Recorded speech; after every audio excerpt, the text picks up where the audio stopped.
सेना में जाने वाले थे और अभी आप टीचर हैं। हमको शुरू से ही फौज में जाना था। हमने बड़े भाई फौज में हैं। हम लोग मतलब क्या बताएं कि एक फौज के सिवा जिंदगी में हम लोग कुछ सोचे ही नहीं कि हमें फौज में ही जाना है। उसी हिसाब से तैयारी भी करते थे। अब दिल लगा चुड़ैल से तो परी किस काम की।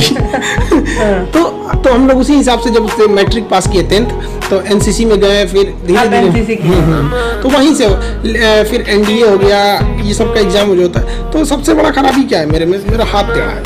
ये जो हाथ है बहुत ज्यादा टेढ़ा है। तो फाइनली हमको पता चल गया कि नहीं हो सकता।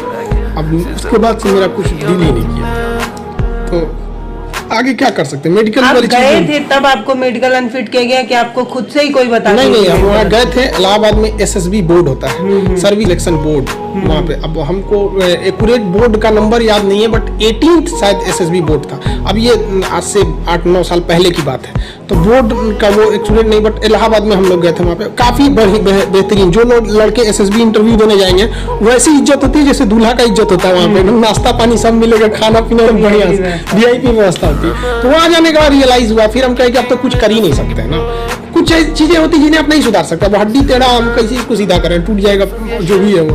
फिर उसके बाद हमको समझ में नहीं अब क्या कर सकते हैं। फिर दूसरी चीज में मन नहीं लग सकता। आज भी आप देखिएगा ना, हमको पढ़ाने वगैरह में तो डिफेंस वगैरह वाली चीज, सेना वगैरह वाली चीज, उसको हम दिल से बताते हैं।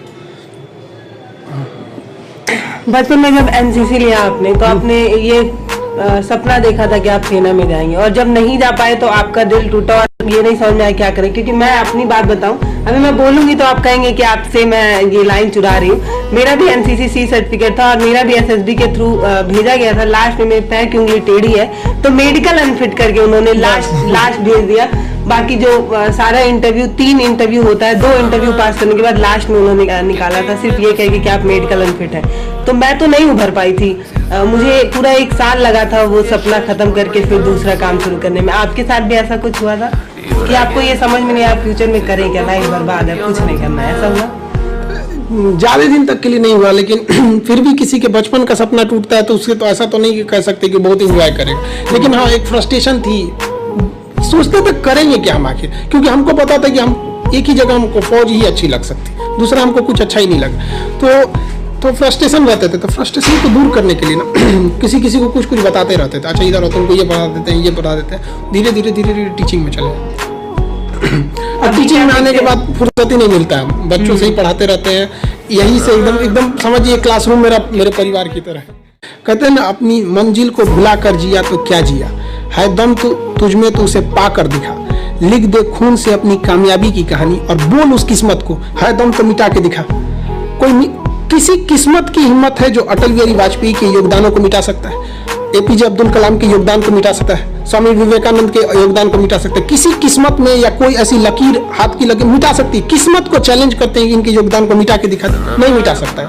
और रही बात परिस्थिति की, नरेंद्र मोदी चाय बेचते थे, APJ अब्दुल कलाम अखबार बेचते थे, सरदार पटेल, भीमराव अम्बेडकर को क्लास में घुस के पढ़ने नहीं दिया गया।